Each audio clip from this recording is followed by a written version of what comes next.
¿Cómo están? Bienvenidos a Huellas de Patagonia en Chile.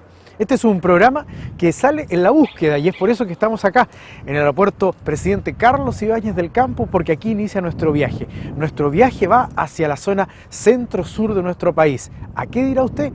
Vamos a ir a buscar a magallánicos. Así es, vamos a recorrer esta zona de nuestro país buscando a hombres y mujeres que nacieron en esta región y que han recorrido gran parte de nuestro país, dejando la huella, dejando la marca de lo que es ser de la Patagonia. Vamos a estar en diversas regiones, diversas ciudades, encontrando a estos hombres y mujeres que en un momento salieron de acá para hacer vida, hacer familia, hacer sus nuevos negocios, emprender un nuevo camino y han dejado estas huellas que solamente la gente de la Patagonia sabe dejar. Acompáñenme, bienvenidos, aquí comienza Huellas de Patagonia en Chile.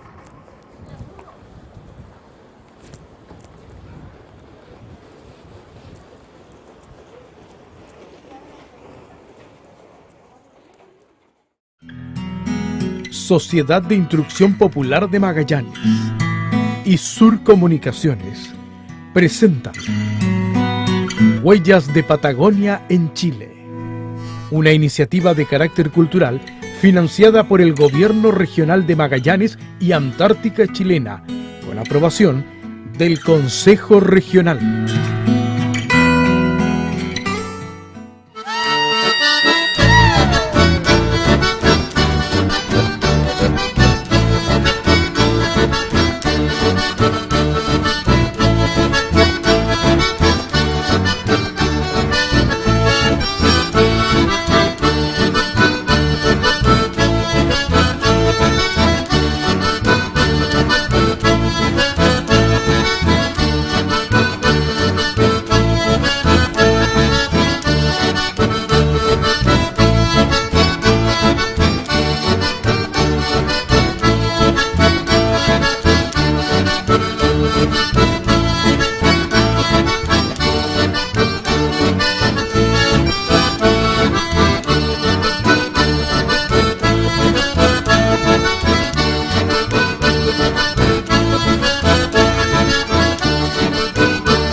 Que ha dedicado su vida a Dios, quizás el sacerdote que ha llegado más alto en la curia nacional y que es magallánico, me refiero a Alejandro Goich. Vamos a buscarlo, está aquí en su casa en la ciudad de Rancagua.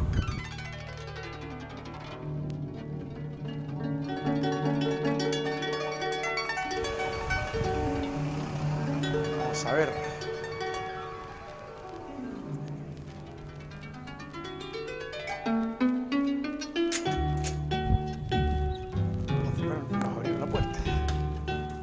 Mi estimado don Alejandro. Mucho gusto. Un gusto. ¿Cómo está usted? ¿Cómo es tu nombre? Iván. Iván. Sí, bienvenido. Pues. Muchas gracias, padre. Adelante, por favor. Gracias. Es raro que, o sea, no es raro, llama la atención que el obispo le abra la puerta a uno. Es que el día domingo estoy solo cuando no tengo compromiso pastoral. Y el compromiso lo tengo ahora a las 12. A las 12. Sí. Ah, todavía no alcanzamos. Sí. ¿Hace cuánto que está en esta casa? ¿Desde que asumió como obispo? ¿O esta siempre ha sido la casa del obispo, no es cierto? Asiento, sí. Es la casa del obispo, pero yo estoy aquí 1 año y medio, viví en el seminario. Ah. Cuando llegué viví en el seminario porque aquí estaba todavía mi antecesor, porque yo llegué 8 meses como ayudante. Exacto, sí. Entonces viví en el seminario. Después que él terminó, seguí viviendo casi 8 años en el seminario que está en Graneros. Ya. Y desde venía entonces, todos los días para acá. El año 2004, en marzo, me trasladé para acá. No, perdón, 2005. Y venía todos los días para acá. Cuando No, estaba en Graneros. a la oficina. Sí. La oficina está a 1,5 cuadras aquí en esta misma calle. Ah, mire. Sí. ¿Le gusta Rancagua? Sí, yo me adapto, tengo un don que Dios me ha dado, que fácilmente me adapto a las realidades que me toca vivir. Lo que me ha costado un poco es soportar el calor, porque aquí el calor en el verano es muy fuerte. Sí, pero me imagino de que, porque ha sido no solamente Rancagua, ha estado en otras diócesis también, esta es la más central, ¿no es cierto? Claro, a mí me hicieron obispo en el año 79, Juan Pablo II. Juan Pablo II, y él mismo me consagró obispo y estuve con él, perdón, en Concepción 12 años, primero como obispo auxiliar de un arzobispo, después él terminó, después tuve de un segundo, Monseñor Santo. Después él renunció por enfermedad y quedé yo de cabeza de la diócesis durante 1 año y medio. Y después volví a ser obispo auxiliar de Monseñor Moreno. De ahí me trasladaron a Talca. En Talca estuve casi 4 años. Y de Talca me trasladaron a ser obispo de Osorno, ahí estuve 9 años. Y de Osorno me trasladaron aquí el año 2003. Llegué en agosto del 2003. Y ahora ya he completado 13 años en la 6ª región. Y aquí voy a terminar. ¿Sí? ¿Va a terminar acá? Claro, porque ya tengo 76 años y medio. Yo ya presenté mi renuncia. El Papa, con quien estuve en febrero, Francisco. Sí, Francisco, él conoce mi mal en la columna. Yo he sido operado 5 veces y la última vez me pusieron 10 pernos de titanio. Entonces él me dijo, ese día después que fuimos con Monseñor Esati, él era presidente, yo era vice, a expresar algunas cosas que teníamos que decir a nombre de la conferencia, y al final me dijo, vos me presentaste la renuncia, vos tenés, me dijo, 10 clavos en la espalda, y yo te pido que sigas un tiempo más gobernando Rancagua. Así que estoy viviendo el tiempo que él me dejó sin fecha, porque nosotros cuando llegamos a los 75 años tenemos el deber de renunciar al Papa. Y yo eso lo hice el año pasado, en marzo. Y él decide. Y él es el que decide. Y en febrero de este año me dijo, sigue, así que ya llevo 1 año y medio, y cuánto más, no sé, veremos. Y en ese caso, después de la renuncia, después que deja de ser, no deja de ser obispo, no, sigue siendo obispo para siempre. Si Dios quiere, ojalá hasta que me muera. Pero de ahí, ¿qué es lo que viene normalmente? O sea, uno deja la responsabilidad de ser cabeza, porque ahora yo soy la autoridad católica máxima de la región, pero el día que yo termine soy libre para optar dónde quiero ir, para prestar un servicio en la medida en que mi salud y mi inteligencia me lo permita. Yo seguiré ofreciendo algún servicio de lo que Dios me pueda ir pidiendo. Por de pronto celebraré misa, predicaré, haré alguna conferencia, escucharé a las personas, o sea, yo puedo seguir sirviendo, pero ya no tengo la responsabilidad de gobernar. ¿Y ha pensado a dónde ir? Todavía no. ¿Ha pensado en algún momento volver a Magallanes? Está dentro de las posibilidades. Sí. Pero no he pensado... ¿Pero le gustaría en lo personal llegar a la iglesia magallánica nuevamente después de lo que hizo en Fátima, etcétera? Siempre es una posibilidad, pero no me atrevo a decir todavía porque quiero que el tiempo lo diga, porque quizás ese momento no va a llegar. ¿Para qué hacer planes? Puedo morirme antes o puedo quedar inhabilitado físicamente o psíquicamente. Dios quiera que no, pero uno nunca sabe. Por lo tanto, no he hecho planes, pero sin duda que será en alguno de los lugares donde he trabajado. O Punta Arenas, o Concepción, o Talca, o Osorno, o quizás quedarme en Rancagua. Solo Dios sabe y en su momento veremos. Pero es complicado de ser quedarse en la misma diócesis donde fue jefe, sabiendo que hay un nuevo jefe. La sombra, aunque suene feo, se mantiene. Sí, tiene razón, Iván, pero yo creo que ahí hay que ponderar, porque todos los obispos somos personas que amamos a Dios y queremos servir, pero sin duda que hay matices. Si yo me doy cuenta que la persona que viene tenemos una mayor afinidad en un proyecto pastoral, porque aquí tenemos algo muy interesante que me han pedido que me quede. No sé si ha oído, Iván, aquí se va a hacer una capilla del gran arquitecto Gaudí, el arquitecto catalán, por una relación de amistad que tuvo allá por el año 1920 con un cura franciscano que trabajó aquí. Y ese cura le pidió que le dé un bosquejo de una capilla en honor a la Virgen, que le haga, mejor dicho, un proyecto. Y él le dijo, no tengo tiempo, le escribió después de 2 meses, pero te voy a dar el mismo proyecto de la capilla en honor a la Virgen que voy a hacer dentro de la Basílica Sagrada Familia de Barcelona. Y eso llegó acá, pasaron los años, murieron los dos, ambos murieron en accidentes automovilísticos, y aquí hace el año 1993, por ahí, un grupo empezó a reflotar esa idea, y ahora estamos a punto de comenzar la construcción de esa capilla. Por lo tanto, esa capilla va a tener un valor religioso, pero también artístico, cultural, claro, arquitectónico. Va a ser la única obra de Gaudí fuera de España. Va a estar aquí. Por lo tanto, va a tener un valor también turístico. Pero al lado de eso hay un proyecto pastoral. Hay un gran salón para eventos, para exposiciones, para confrontar ideas, diálogo entre religiones, etc. Entonces, algunos quisieran que yo encabece ese proyecto pastoral. No está dicho, puede ser una posibilidad. A mí siempre me llamó la atención que Alejandro Goich haya tomado la línea diocesana y no salesiana. Sabiendo que viene una región donde los salesianos están muy presentes. Así es. ¿Por qué? Además estudió en San José. Sí, claro. Yo fui exalumno. Los primeros 3 años de preparatoria los hice en una escuela rural, y a partir del cuarto base preparatoria, en ese tiempo, en Don Bosco, y después la humanidad en San José, porque estaba más cerca de la casa. Mi familia vive todavía en Mardones, ahí, antes de llegar a Centeno, claro. Y bueno, yo cuando sentí este anhelo, a mí no me atraía la docencia, nunca me ha atraído la docencia. Y la imagen que yo tenía de los sacerdotes, que aprecio mucho y que fueron grandes profesores, era la del educador, del docente. Yo sentía más bien el anhelo de servir a la gente en otra dimensión. Y conocí a un joven seminarista que era de Concepción, y él me habló de lo que era la vocación diocesana. Y ahí como que hice clic y yo opté por el seminario. De hecho, fui el primer cura diocesano de Punta Arenas, el primero. Antes no había. ¿Siempre quiso ser sacerdote? No. No, yo tenía una beca para estudiar ingeniería química que había otorgado en esa época la ENAP al mejor bachiller en matemática. Esto hablo del año 58, del siglo pasado. Pero yo tenía una cierta inquietud interior, pero fue una decisión de 15 días. A comienzo del 59, tenía que tomar una decisión. O me iba a la Universidad de Concepción, donde podía haber entrado, pero yo sentía otra cosa. Sería un poco largo quizás contar cuál fue el episodio que me determinó a cambiar, pero fui a hablar con el obispo Boris, que en paz descanse, y él me dijo, me sorprendes que me pidas entrar al seminario, pero también lo esperaba, algo de lo que de ti conocía.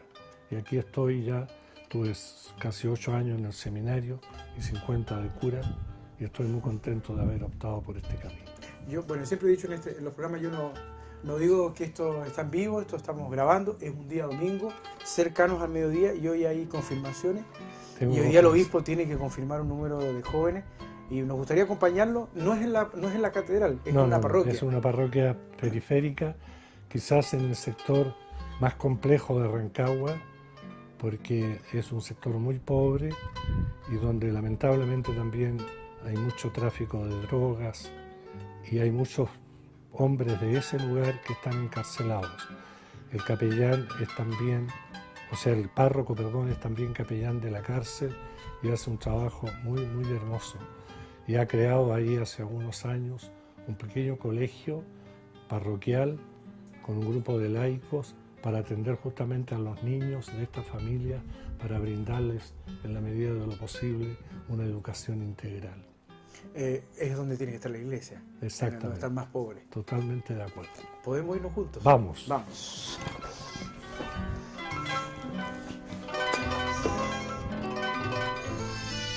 Hoy estaba leyendo el Rancagüino. El Rancagüino dice una entrevista a don Alejandro Goich y dice: lo peor que podríamos hacer es cerrar las fronteras a los inmigrantes. Y usted es hijo de inmigrante. Claro, y este país tiene tantos migrantes de todas las nacionalidades. Hay una cierta xenofobia un poco porque se habla a veces de los migrantes que llegaron de Europa, pero cuando se habla de los migrantes que vienen de los países de América, de Centroamérica, como haitianos, ya no se tiene la misma actitud. Hay una cierta discriminación. Aquí nosotros hemos organizado, como lo explico en esa entrevista, una comisión que los ayuda a regularizar su legalidad en el país y también a los que tienen nuestra fe, a integrarlos a las parroquias, a las comunidades, para que sientan la acogida. Y estamos también tratando de interpretar las expresiones religiosas que tienen para tratar de reproducirlas aquí, para que se sientan como en su casa. ¿Cómo siente que lo ve la comunidad de la región? ¿Lo quieren mucho? ¿A mí? Sí. Bueno, yo no soy el llamado a hablar de mí mismo, pero sí la gente ha sido muy cariñosa y muy acogedora. Y obviamente el rancagüino en este caso, o el de la región de O'Higgins, no le llama la atención que sea una persona que viene de lejos, hacerse cargo de la iglesia de la región. No, ¿No? Yo creo que la iglesia aquí y la gente tiene un sentido de fe, recibe al obispo, sea quien sea, con tal que esté en comunión con el Papa, en este caso con el Papa Francisco. Creo que el único problema últimamente que hemos tenido es el de Osorno, pero no es tanto por no ser de ahí, sino por la circunstancia que él perteneció al grupo del Bosque. Pero en general la gente acepta al obispo, que el Papa lo nombra, es como casi común y frecuente asumirlo y aceptarlo.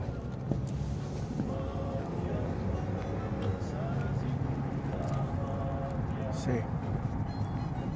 Qué complicado lo de Osorno.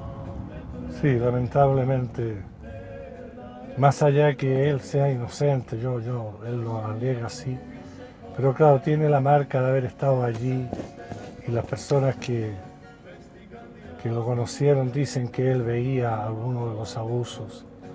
Sin duda que es complicado el tema y yo lo siento mucho por él y lo siento mucho por Osorno porque es una región que quise mucho y quiero mucho. 9 años de mi vida muy importantes los pasé ahí. Habrá que seguir rezando para que ojalá llegue un día una solución que una más a esa comunidad. ¿Le llama a la gente la atención al ver al obispo manejando, no? No, en parte. Yo creo que el obispo, como cualquier sacerdote, es un hermano. Yo tengo un problema en mi columna, por eso viajes largos generalmente no manejo, pero tengo un joven que me acompaña, pero estos viajes más cortos los hago yo mismo. Él hoy está descansando y yo sigo trabajando porque el fin de semana para el obispo es muy intenso en actividades pastorales. Yo esta tarde, después de esta confirmación, tengo que ir a un pueblo que se llama Quinta de Tilcoco, que está como a 50 kilómetros de acá, para participar en una celebración de unos religiosos que estuvieron, o sea, que están hace 70 años en Chile y que llegó el jefe mundial que tienen en Italia para celebrar este acontecimiento. Y también va a llegar el obispo de Calama, que era un sacerdote de esa congregación que se llama la Madre de Dios y que está ahora de obispo en Calama y también va a venir esta tarde.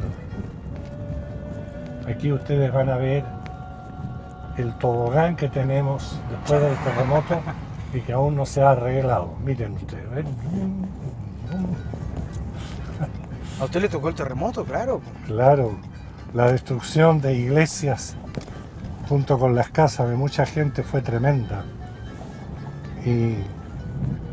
Pero gracias a Dios, por el apoyo de mucha gente y después también con una ley que salió en el Parlamento, tanto del gobierno de la señora Bachelet como del señor Piñera, en que el Estado, a través de una glosa, permitió apoyar con fondos del gobierno a proyectos que son privados, pero de uso público.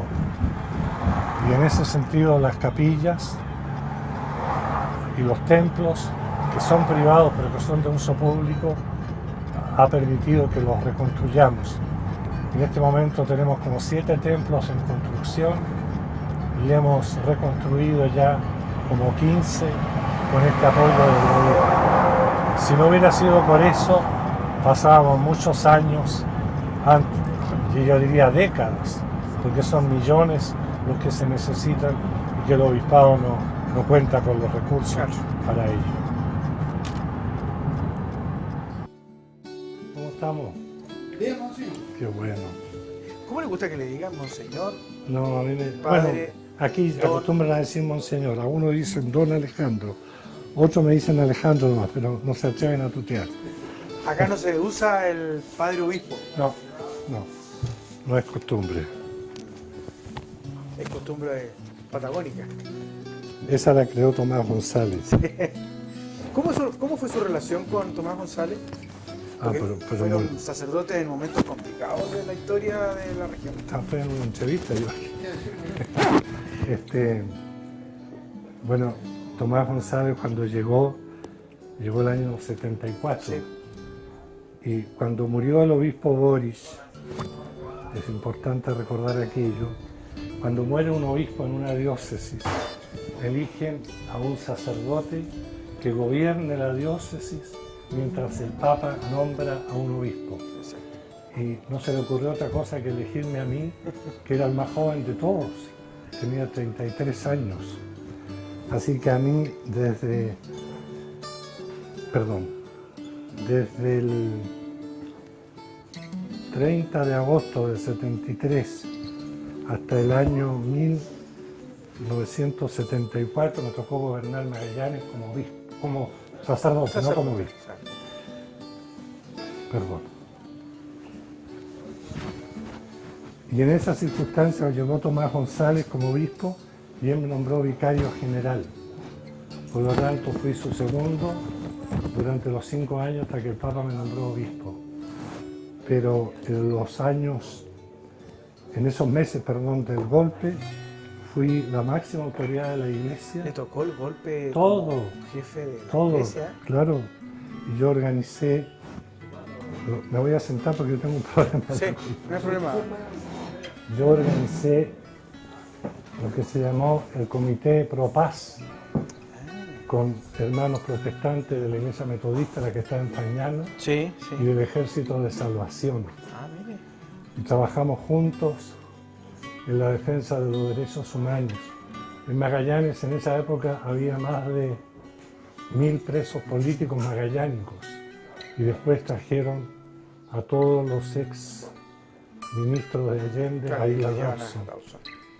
Había muchas organizaciones internacionales, además de los familiares de los ministros, que viajaban a Pudahuel, los que venían del extranjero, y de ahí venían directamente a Punta Arenas para hablar con el jefe de la iglesia, que era yo, para tener informaciones más objetivas de lo que estaba pasando a los detenidos, sobre todo a los ex miembros del gobierno de Allende.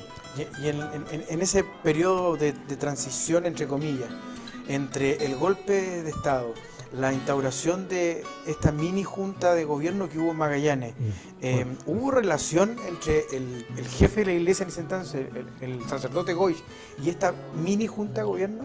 Bueno, yo en una ocasión pedí una entrevista. Era Torre de la Cruz, ¿no? Torre de la Cruz. Claro. A los 3 o 4 días que ocurrió el golpe, creo que al segundo día, porque me avisó un sacerdote que había salido un comunicado en la radio que los únicos actos oficiales que habría el 18 de septiembre del 73 sería una misa que presidiría el vicario capitular, ese era el nombre jurídico, es decir, el obispo que ahora les habla, que yo iba a celebrar una misa por los caídos de las Fuerzas Armadas y que iba a presidir el Te Deum en la Catedral del 18. Yo sentí que ese comunicado era una intromisión en la vida de la Iglesia. Entonces convoqué al Consejo, pedimos una entrevista con el intendente Porras de la Cruz, que era la primera vez que yo me encontraba con él y con la Junta de Gobierno Regional después del golpe. Fue una reunión un poco compleja, porque yo tenía apenas 33 años, hoy no hubiera actuado, de la cosa de fondo, hubiera actuado de la misma manera, pero en lo formal, cuando entré, yo fui al tiro, tenemos un problema, en lugar de decirle, bueno, lo saludé, por supuesto, respetuosamente, pero en lugar de desearle éxito en su gestión, etcétera, lo que se llama en latín la captatio benevolencia, o sea, captar la benevolencia del contradictor, partido al tiro enfrentando el problema. Entonces yo le dije, ustedes tienen derecho a rezar por sus muertos, pero no me pueden pedir a mí, que soy el pastor de unos y otros, si yo rezo una muerte, o rezo por los caídos, yo voy a rezar por los caídos de la Unidad Popular y por los caídos de las Fuerzas Armadas. Y ahí fue cuando me dijo, los muertos de la Unidad Popular, bien muertos están. Y yo le respondí, yo pensé que usted era católico. Y desde entonces no me recibió nunca más en su mandato, que duró poco, porque en enero se quemó ¿cómo se llama? La parte del regimiento que estaba en Ojo Bueno, ahí cerca del aeropuerto de Chamunco, y se quemó... Parte es el polvorín. Claro, y se quemó además todos los containers que traían material nuevo para el hospital naval. Y entonces esa coyuntura la aprovechó Pinochet para destituirlo y quitarle el mando, porque el general Torres de la Cruz, no me acuerdo si estaba en el segundo o en el tercer grado, y a uno decían que aspiraba a suceder a Pinochet. Y entonces lo pasaron a retiro. Una anécdota después, como 15 años después, ya en la recuperación de la democracia, a partir del año 90 por ahí, fui una vez a ver a mi madre que vivía todavía y no, ya había muerto la mamá, pero antes de que muriera, debe haber sido el 86, por ahí, 85, me encuentro en el avión con General Porras de la Cruz. Yo estaba en la fondo del avión y él iba hacia el baño que estaba al fondo y dice, cuando me ve, justo saludarlo, señor obispo, lo que es la vida, me dijo, yo soy General R y usted es obispo ahora. Bueno, pero fueron momentos muy tensos. Y el obispo tiene que oficiar misa. Exactamente. Así que lo vamos a dejar ahí para que los vamos a ir a acompañar. Oriéntelos para ir al templo, para que no se pierdan. Y lo vamos a dejar y nos reencontramos pues. Gracias, padre. Muy bien. Que le vaya bien. Gracias.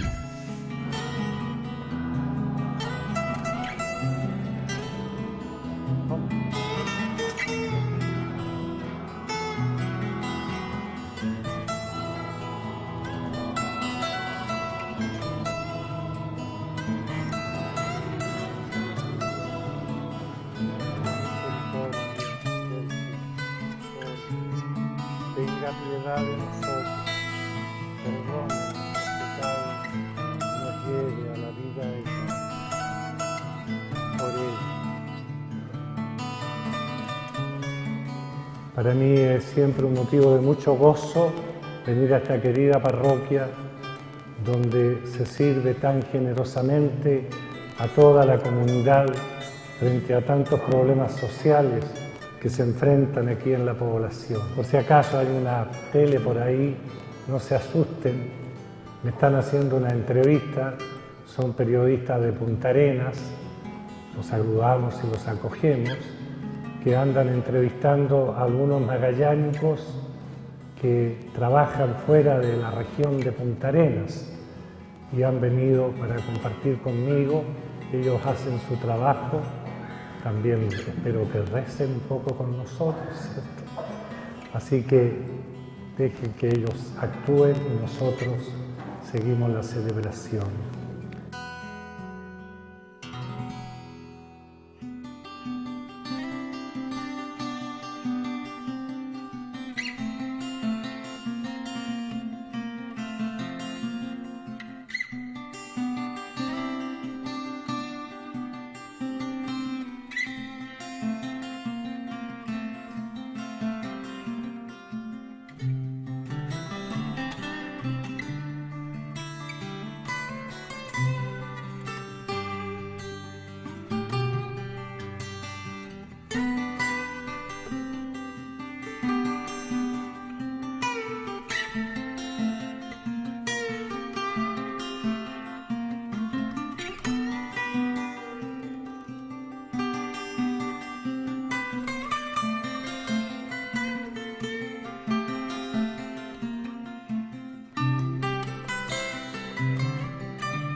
Yo imagino que la comunión tiene un grado de importancia para el cristiano, pero la confirmación debe ser el momento más fuerte porque todos saben el 100% lo que significa lo que están recibiendo. Claro, se supone. Se supone. Se trata de prepararlo. Pensemos que sí. Porque son sacramentos que se reciben una sola vez, el bautismo y en la confirmación. Claro.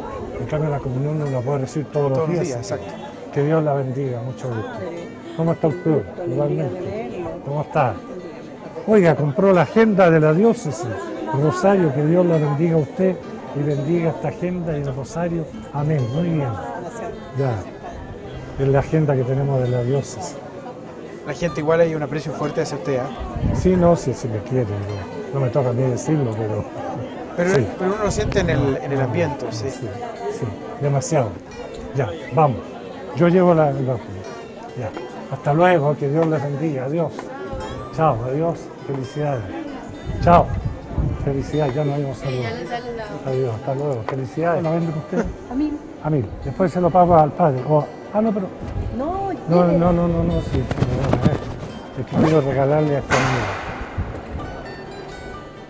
Oh, muchas gracias, padre. Esto sí que le voy a pedir uno gratis. Yeah. Es el boletín de la diócesis. Ah, perfecto. El amigo de la familia de acá. Sí. Pero es mensual ese. Ah, ya. No es semanal. Tome. Este me lo da gratis. ¿Eh? Sí. ¿Cuánta gente pertenece a la diócesis? Es grande esta diócesis. Es la cuarta de Chile. Después de Santiago. Felicidades, hola, ¿cómo están? Muchas gracias. Después de Santiago, Valparaíso, Concepción, viene Rancagua. Así, ¿Y ahí? Es la cuarta. ¿Y dentro de los feligreses, Vamos por ahí. ha encontrado magallánicos? Sí, hay personas de Magallanes que se han radicado por acá. ¿Estáis esperando todavía? Ven para acá.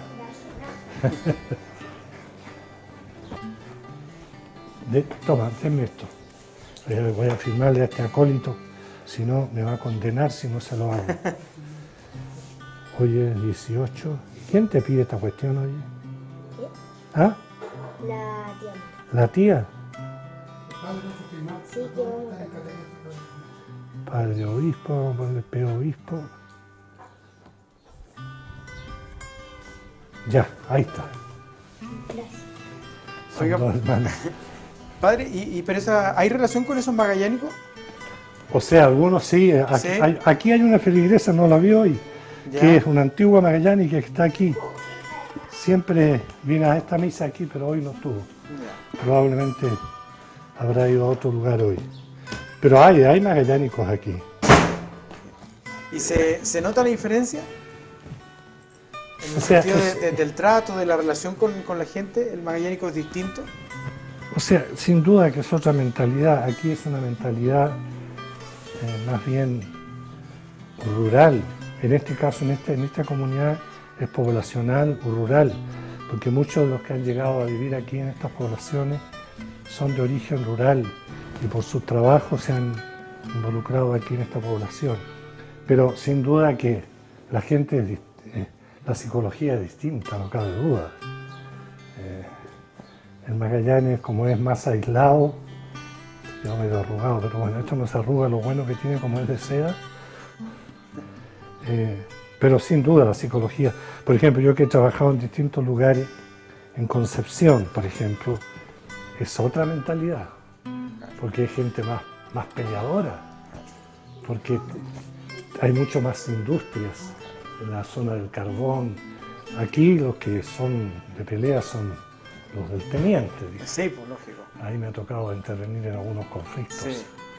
Pero el magallánico igual es de luchar. No, claro. Lo hizo en su momento con el Puerto Libre, lo hizo en la época de la dictadura, lo hizo ahora con el gas, con el oncólogo, etc. Pero la psicología es un poco diversa. Pero no son grandes cosas. No se me vaya a quedar la billetera, porque aquí tengo no solo la plata, sino los documentos.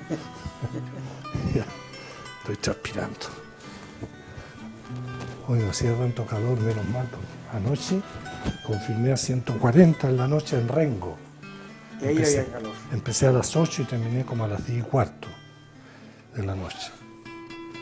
Padre, yo lo voy a dejar un ratito, lo vengo a molestar más tarde. ¿Pero por qué se van a No, sí, pero nos juntamos nosotros después más ratito para seguir dialogando ahí de lo humano y lo divino.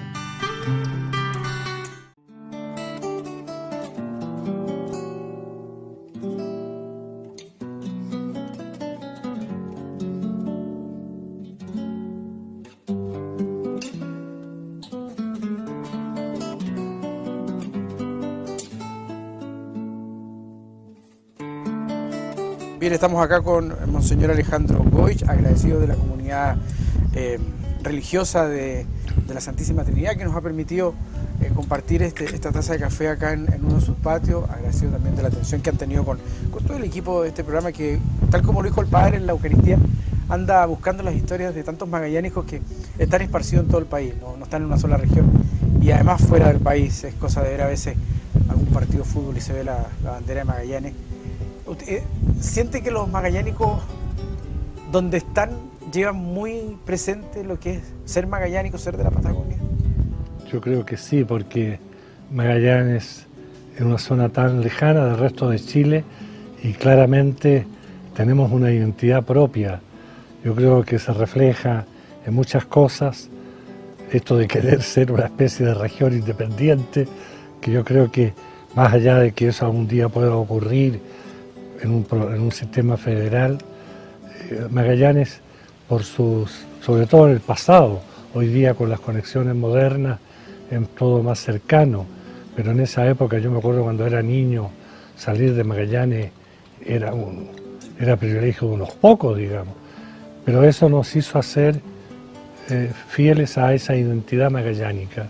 Así que yo creo que uno donde está tiene el sano orgullo de pertenecer a esa región pionera de nuestro país, a mi modo de ver. Padre, cuando estábamos en la sacristía conversando y usted nos contaba hechos complejos ocurridos en la década de los 70 con este golpe militar, pero después usted asumió las diócesis de varias regiones durante los gobiernos militares, durante el gobierno militar. ¿Hubo alguna relación, ejemplo, con Pinochet? ¿Tuvo diálogo? ¿Se sentó así como estamos nosotros en algún momento para conocer qué es lo que él quería realmente de este país? No, personalmente yo nunca tuve un diálogo con él. La única vez que yo me encontré con él fue en el club de la Unión de Punta Arenas, cuando el obispo Tomás no estaba creo en una visita en el extranjero, y yo estaba de cabeza de la diócesis, y hubo un acto en el club de la Unión. Nos citaron como a las 8:30 a las autoridades y a los invitados. Yo llegué ahí a la hora señalada y el general Pinochet llegó cerca de las 11. Así que tuvimos tiempo para conversar, entretenernos de alguna manera, pero sin ningún traguito ni canapé, nada. Y él pasó y saludó formalmente a las autoridades militares, civiles y también a la autoridad religiosa que en ese momento yo representaba al obispo. Fue un saludo cordial, pero yo nunca tuve contactos directos con él, porque en los años más complejos yo fui obispo auxiliar. O sea, yo fui obispo auxiliar 12 años en Concepción y nunca me tocó, en alguna visita que hizo a la región, era invitado el arzobispo, digamos, que era mi jefe superior. Y yo estuve 1 año y medio de jefe cuando mi obispo renunció en Concepción, pero en ese año y medio no vino a Concepción, así que nunca tuve ocasión de encontrarme con él. ¿Y hubiera sido un momento complicado en ese instante tenerlo frente? Porque ya se conocía todo lo que había ocurrido en este país. Sí, claro. Bueno, sin duda, porque era una personalidad muy especial, como la comunidad nacional lo conoce o sabe. Pero yo personalmente, si hubiera tenido ocasión en un diálogo personal, sin duda que hubiera sido respetuoso como corresponde, pero si se me hubiera presentado la ocasión... ¿Lo hubiera encarado? O sea, ¿sí? Por lo menos le hubiera dicho los problemas que yo percibía. Y yo, en su oportunidad, se lo dije a las autoridades de la región, al intendente de la época y a las autoridades que me tocó compartir hasta el año 79, cuando fui nombrado obispo. Monseñor, siempre se ha dicho que usted y Tomás González Morales jugaron un rol importante en la década de los 80 específicamente, con el tema de los derechos humanos, con la protección de civiles, también de religiosos. A Tomás González lo tildaron del cura rojo durante muchos años.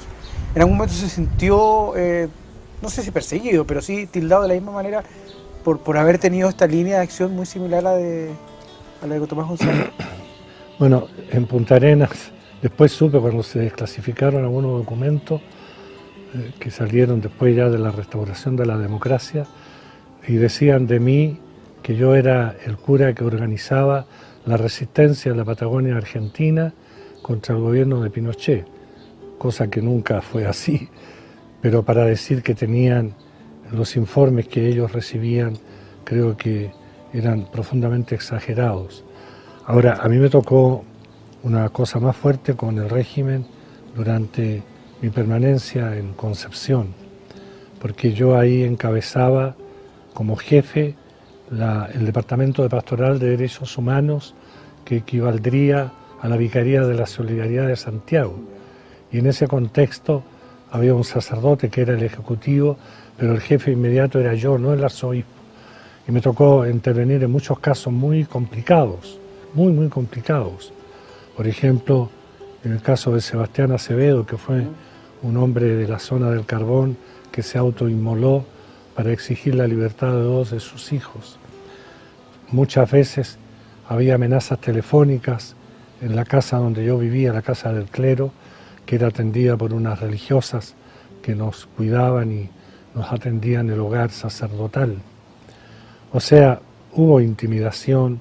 Una vez, en un 11 de septiembre, vinieron varios vehículos a protestar a 2 cuadras de la casa donde yo vivía, donde estaba el arzobispo contra él, y él me llama por teléfono y me dice, seguramente van a ir ahora a tu casa, a la casa del clero que se llamaba, y efectivamente llegaron varios vehículos a hablar contra la iglesia y contra el obispo Santos y contra mí. O sea, sufrimos hostigamiento, no cabe duda.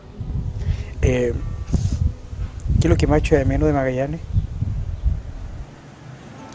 Su tierra, su gente, es una tierra bellísima. Uno que ha tenido la suerte de estar en otros lugares muy bellos de Chile, pero Magallanes tiene algo incomparable. Sus cielos despejados, su frío, sus vientos y esa extensión de la Patagonia tan hermosa y tan grande, como que ensancha el horizonte, a pesar de que de alguna manera todavía sigue siendo una sola isla. Pero creo que Magallanes tiene en su territorio una belleza incomparable. ¿Para qué hablar de la región de Última Esperanza, el Parque Nacional Torres del Paine, etcétera? Y su gente, bueno, yo ahí tengo grandes amigos, muchos de ellos ya han partido. Yo salí muy joven de Magallanes a los 39 años, hoy ya tengo 76 y medio. Muchos de mis amigos muy queridos en todos los ámbitos, tanto de iglesia como de la sociedad, ya han partido de este mundo.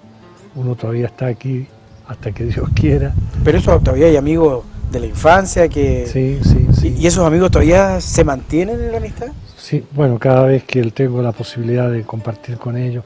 Hace poco murió una amiga que era amiga de niños, vivíamos al lado, Mirna Masle, que es la mamá de este abogado famoso Julián López.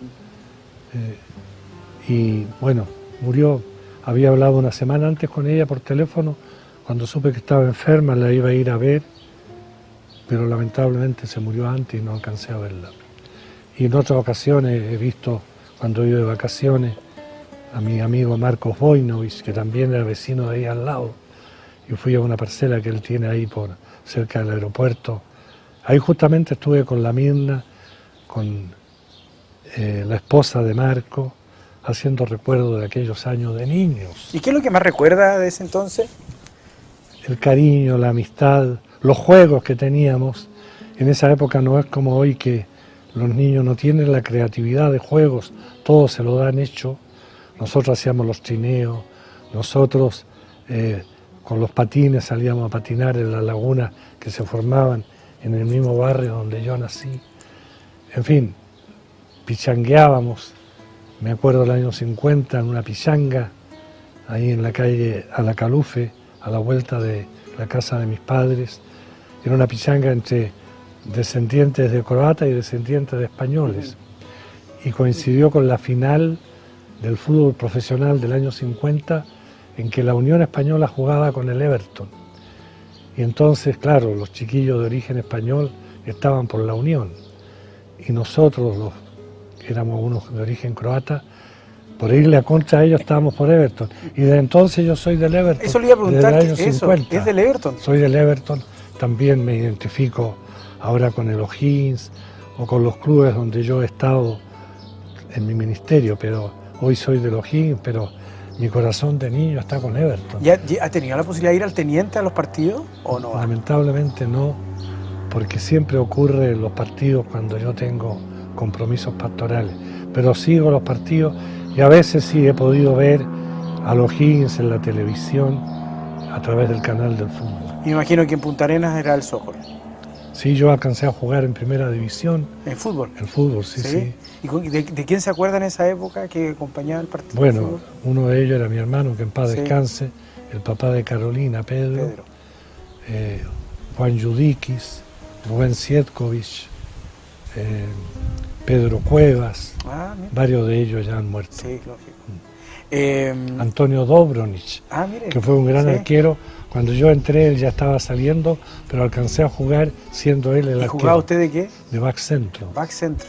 Mire. Primero back izquierdo, en ese tiempo que era fórmula de 3, defensa, pero cuando Pedro, mi hermano, se fue a estudiar, yo quedé de back centro, pero antes era zaguero y derecho. Oiga, padre, la nombró ahora. ¿Cómo ve a su sobrina? ¿Cómo ve a Carolina? Yo la veo con una vocación política muy importante. Ella creo que heredó la vocación política que tenía mi hermano Pedro. Creo que ella comparte un idealismo político en el sentido de hacer de la política un servicio al bien común. Sin duda que no las tiene fácil. Yo no sé, ahora en enero, no sé cuándo se va a emitir este programa, pero hay una nueva elección del partido. Puede ser que sea elegida o no lo sea, reelegida. Pero yo creo que es una persona, no por ser mi sobrina, creo que tiene capacidad y creo que tiene vocación para la política. Yo siempre he valorado profundamente la acción de los políticos y la organización de los partidos políticos. Yo siento que en un país, cuando se pierde la confianza en los políticos y en los actores políticos, se puede caer en manos de cualquier caudillo. Por eso que me preocupa cierto desprestigio de la clase política en Chile, que sin duda no ha llegado todavía a extremos como en otros países del continente. Pero tenemos que tener cuidado. Yo siento que los políticos tienen que hacer una autocrítica de por qué la gente ha perdido la confianza en un sector importante de los políticos. Y creo que, por lo menos yo pienso que Carolina y muchos otros que yo conozco tienen una vocación de servicio público y ojalá que la mantengan y ojalá que eso también pueda ir aumentando. ¿Y cómo ve la irrupción, ejemplo, de nuevos políticos como Sharp, como Boric en Magallanes, como Jackson, gente joven? ¿Cómo lo ve? Bueno, yo creo que son expresiones un poco más radicales que las que tradicionalmente uno ha conocido. Llama la atención que sean por lo menos 2 de ellos magallánicos. Yo conozco a sus padres y a sus abuelos, a ellos no tengo el agrado de conocerlos. A veces me da la impresión, no los conozco personalmente, pero por lo que leo, que un poco pagan una especie de noviciado, digo yo, en el sentido de que da la impresión, puedo estar equivocado, pero lo digo como lo veo, lo siento, que la cosa comienza con ellos. Yo creo que eso es un error si es que es así, porque un país no es que uno comienza con nuevos líderes y que todo comienza con ellos. Chile tiene una historia, tiene una tradición. A mí me preocupa mucho más allá de que uno pueda estar de acuerdo o no con el señor Lagos, pero el señor Lagos fue una figura de la política chilena, indudablemente. Fue un gran presidente y ciertas actitudes, ciertas cosas que se han dicho en este último tiempo por la pasión política, perdemos de vista la cosa más de fondo. Entonces uno desearía que este año 17, que pronto va a comenzar, tuviera la capacidad los actores políticos de comprenderse, de ponerse en el lugar del otro. Yo no creo que hay políticos, tanto jóvenes como de edad media y de edad como don Ricardo, ya mayores como yo, que todos pueden aportar y hay que hacer un diálogo constructivo, no descalificar al otro, porque yo me recuerdo en la época dura del gobierno de Allende y en la dictadura de Pinochet, era o estás conmigo o estás contra mí. Yo creo que ese es un drama que ojalá nunca vuelva a Chile. Para mí como creyente, el único que puede pedirme eso es Jesucristo. Para mí Jesús es Dios y yo estoy con Él 100%. Pero los proyectos humanos son eso, proyectos humanos, hechos por seres humanos limitados. Entonces cuando aparecen algunos como salvadores, como personas que ellos sí van a ser los que van a resolver todo, no, yo creo que la solución de los grandes problemas pasa por todos y en una democracia que gane, como decía un deportista, el más mejor, no, yo diría que gane el que saca más votos, pero que los otros también sigan aportando, porque al final del día Chile es de todos. Bueno, usted en una de sus declaraciones hace una crítica constructiva con respecto al sistema eleccionario que tiene este país, el tema de ser una votación libre, que el que quiere va, el que quiere no va, y eso de alguna u otra manera ha elegido hoy día personajes que quizás no tienen la representación que deberían tener. Hay alcaldes con muy pocos votos que son alcaldes. ¿Es necesario volver a hacer un voto obligatorio? Bueno, yo en su momento, cuando se discutía este proyecto de ley, en muchas entrevistas yo señalé que me parece muy bueno la inscripción automática, pero que consideraba que Chile todavía no estaba en su madurez política, institucional, para aceptar el voto voluntario. Y muchos me refutaron, pero hoy creo que el tiempo le da la razón. Me acuerdo también en la revista Mensaje, en varios artículos de los jesuitas insistieron en lo mismo. Lamentablemente no se hizo caso. Yo creo que ahora quizás es más difícil volver atrás. Ahí podrán verlo los políticos y todos los que tienen que ver con estos temas, pero lo que sí me parece que hay que crear una conciencia cívica. Es cierto, una autoridad en que fue elegida con el 20% de los votantes le da muy poca legitimidad y eso puede poner en riesgo un sistema democrático. Por lo tanto, hay que hacer una educación cívica en los colegios. Hoy día nuestros chiquillos que egresan no tienen. Yo me acuerdo cuando yo era estudiante en el Liceo San José, teníamos un libro de educación cívica, sabíamos cómo se gestaba una ley en el Parlamento con todos los pasos correspondientes, etc. Hoy día hay una ignorancia muy grande sobre eso, hay mucho individualismo. Entonces tenemos que recuperar la confianza en los partidos, en los políticos, pero también ellos tienen que hacerse una autocrítica y cambiar ciertas actitudes. Usted ha sido muy crítico padre Alejandro, con respecto al tema del sueldo mínimo, un sueldo que realmente sea digno para la gente. En un momento se hablaba de 250.000 pesos, después se subió a 400, hubo detractores como hubo gente que apoyó la moción. Lamentablemente quienes no apoyaron obviamente son los grupos empresariales que ven muy difícil esa opción. ¿Es realmente difícil que Chile tenga un sueldo digno para esa gente, para el común de los trabajadores, que le permita vivir sin no con ningún inconveniente, porque siempre van a existir inconvenientes, pero tener una holgadez para la vida? ¿Se podrá lograr eso o es una utopía que nace igual?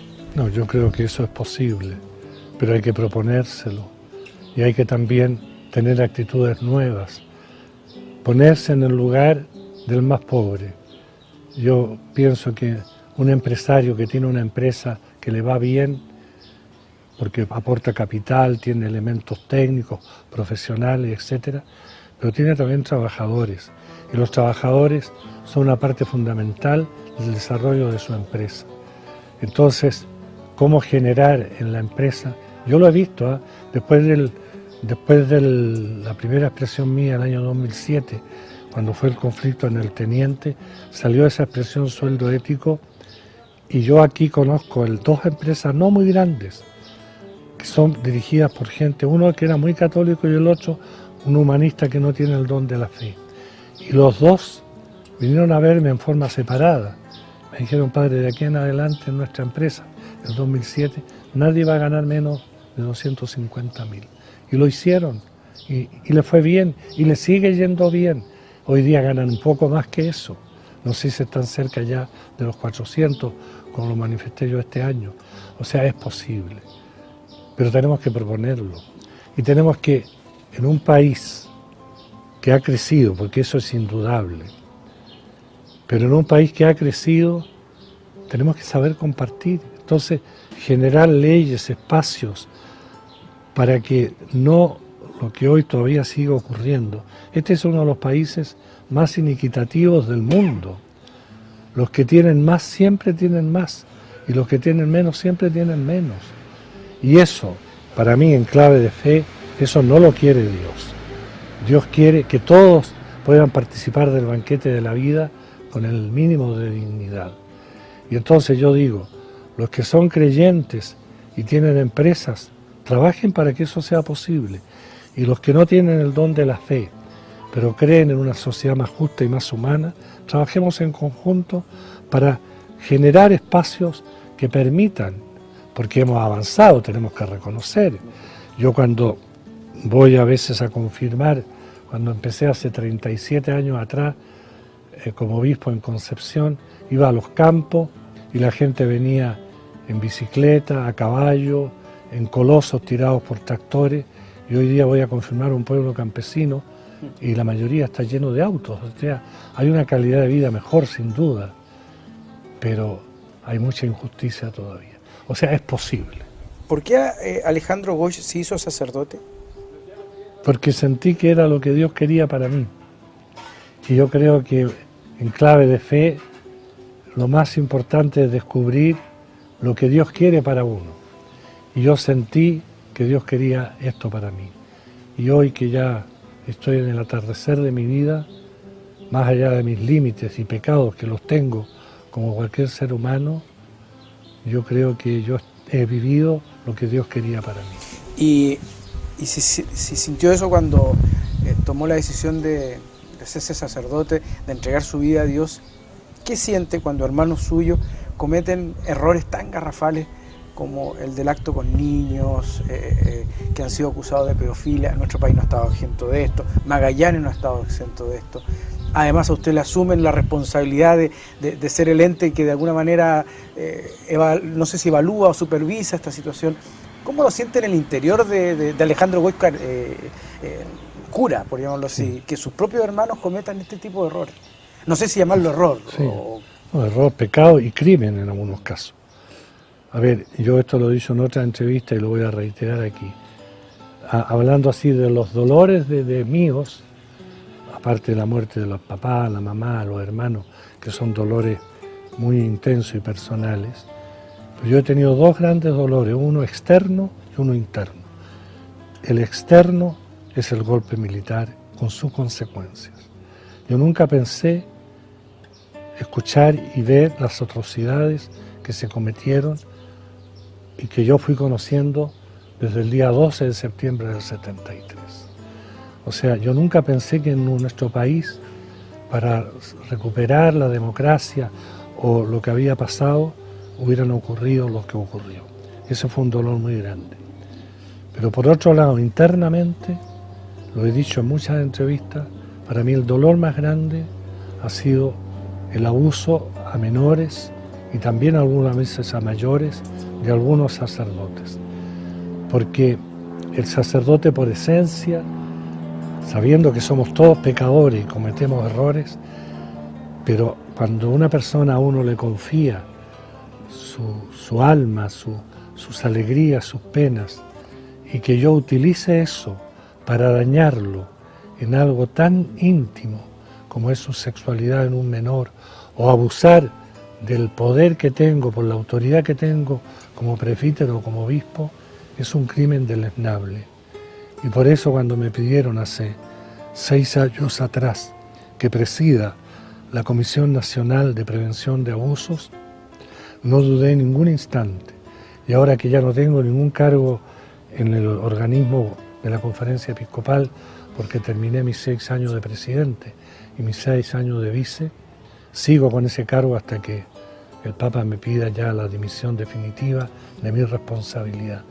Y ahí con un equipo humano de profesionales, psicólogos, cientistas sociales, especialistas en temas de infancia, abogados y pastores, estamos haciendo un esfuerzo muy grande para erradicar este mal de la Iglesia, pero también contribuir a que este mal que está en la sociedad chilena, porque el tema de los abusos es un tema generalizado y es un drama muy grande, pero que lo hayan hecho, aunque haya sido un solo cura, es muy triste, porque uno espera del cura el bien y no el mal. Somos pecadores todos tenemos errores, pifias, qué sé yo, pero abusar sexualmente de un menor y abusar de un mayor, usando la autoridad que tengo, es gravísimo. Y ese ha sido para mí el dolor más grande de mi vida de cura, y lo sigue siendo. Y creo que nos ha hecho un daño inconmensurable a la Iglesia, pero del cual también podemos sacar cosas positivas, crecer en humildad, en sencillez, en cercanía con la gente, en estar cerca de todas las personas que sufren, pero con un profundo respeto, cosa que lamentablemente algunos de mis hermanos no lo han hecho. Cuando el caballero de arriba diga, don Alejandro, hasta acá nomás llegamos, ¿qué le gustaría que dijera la placa en el cementerio? Amó a Jesucristo, amó a la Iglesia y amó a los hombres, especialmente a los más pobres. ¿Cuál cree que han sido las huellas que ha dejado o que está dejando Alejandro Goich fuera de Magallanes? Me emocioné un poco porque, a ver, yo siento que Dios ha sido demasiado bueno conmigo.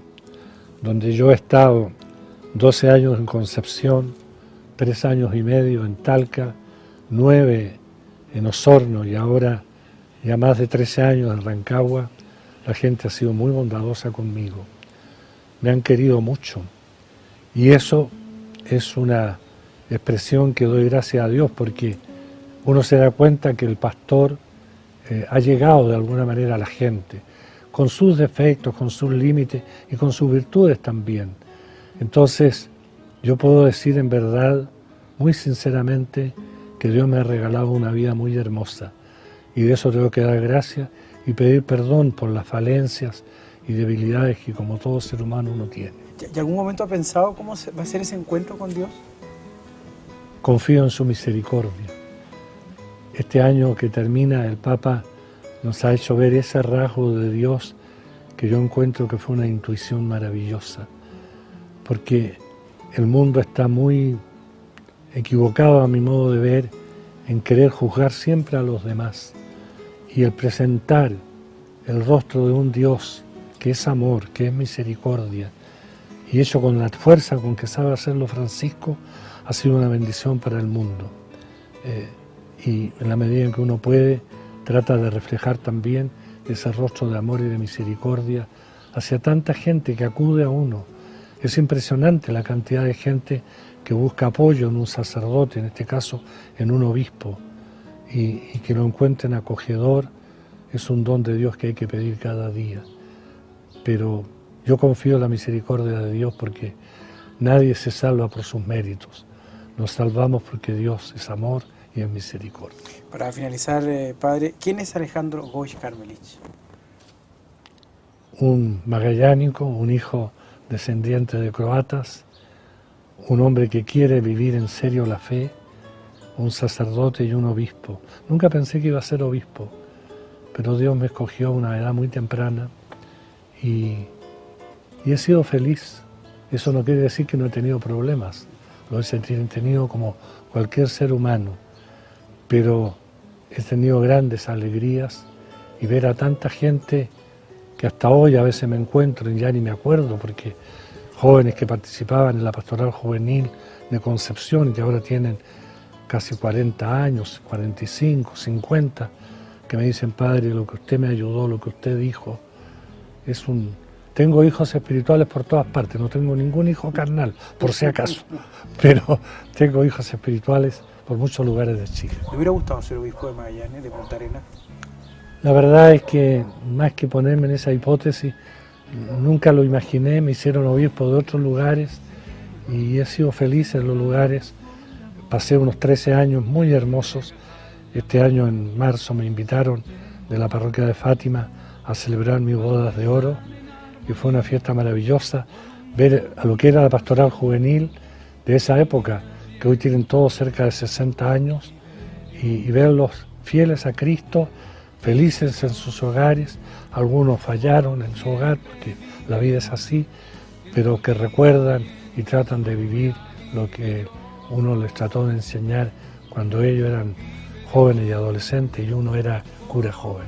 Padre, yo le quiero agradecer que me haya destinado parte de su jornada de día domingo aquí en Rancagua, de haber compartido con usted la Eucaristía, con este grupo de personas que vivieron hoy día la confirmación, haber vivido esta opción de la comunidad de la Santísima Trinidad. Así que agradecido, y el placer también para nosotros de poder conversar con quien, a nuestro parecer, es quizás el sacerdote más importante que ha tenido Magallanes, sin desmerecer obviamente a tantos sacerdotes que ha salido de la región, pero que hoy día ha estado presente en la contingencia, ha estado presente en la lucha, ha estado presente donde la necesidad de la gente latina. Así que, padre.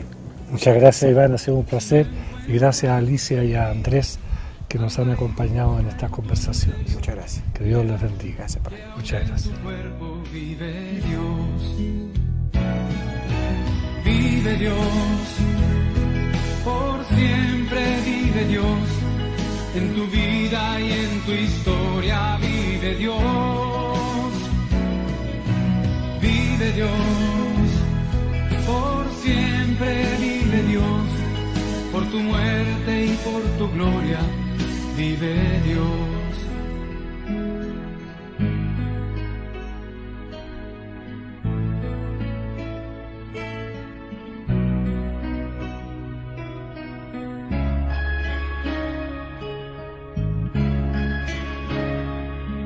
En la pena, en la alegría, en el llanto y la canción, en lo malo y en lo bueno del dolor, en la duda o la confianza, con la lluvia o con el sol, en el centro de tu cuerpo vive Dios. Plaza Los Héroes, aquí en Rancagua. En la parte superior, Bernardo Higgins, que tuvo una mirada también especial hacia Magallanes y su futuro como localidad, como región, como zona. Aquí vinimos a encontrarnos con Alejandro Goich Karmelich, el obispo de Rancagua. Muy pronto, más de seguro, dejará de serlo y tomará otro camino, su vida, también dentro de la Iglesia Católica. Hemos podido conversar sobre su vida, sobre su pasado en Magallanes, pero también de su futuro y de los momentos más importantes de su vida como magallánico y como sacerdote.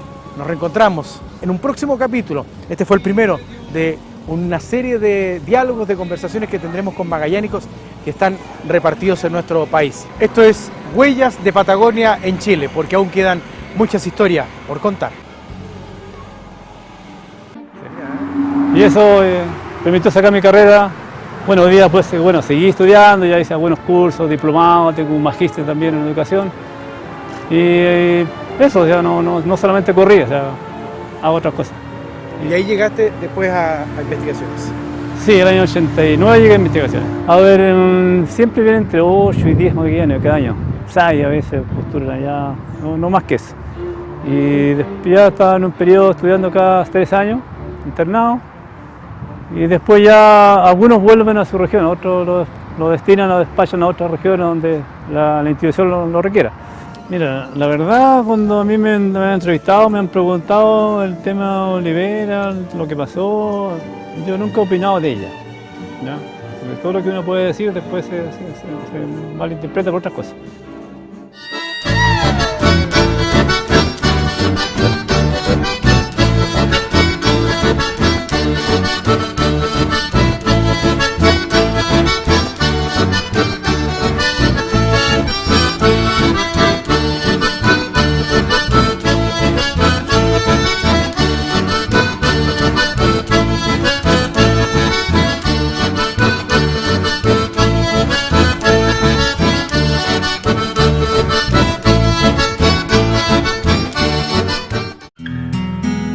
Sociedad de Instrucción Popular de Magallanes y Sur Comunicaciones presentaron